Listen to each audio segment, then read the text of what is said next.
I just got back to my office after listening to the State of the Union with Joe Biden.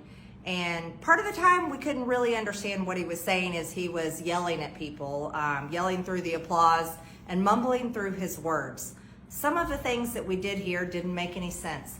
Joe Biden claimed to care about the border and talked about fentanyl deaths, which is the #1 cause of young people ages 18 to 45, but yet has no plan to secure the border. And frankly, we all know he doesn't care about the border because Joe wants the border wide open. That's the whole problem with Joe.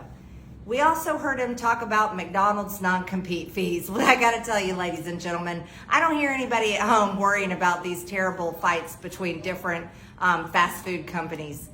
Joe Biden did talk a lot about communism, though, and controlling private companies, and I think that's something that should concern every single American and every single business owner.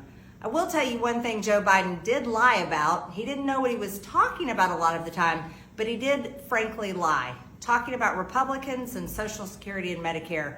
We have not talked about cutting Social Security and Medicare. Joe Biden has been claiming that we're going to cut Social Security and Medicare, but we're not. So we called him out on the House floor. I called him a liar because that's what Joe Biden is. Either he doesn't know what he's talking about or he's just flat out lying. The one thing he did not talk about was the one thing he should have talked about.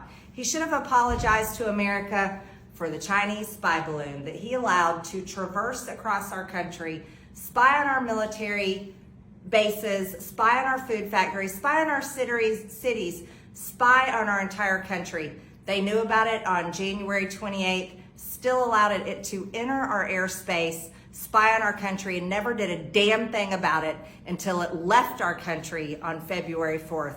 Joe Biden is weak. Joe Biden can't stand up to China. Joe Biden cannot protect our country. He can't protect our borders.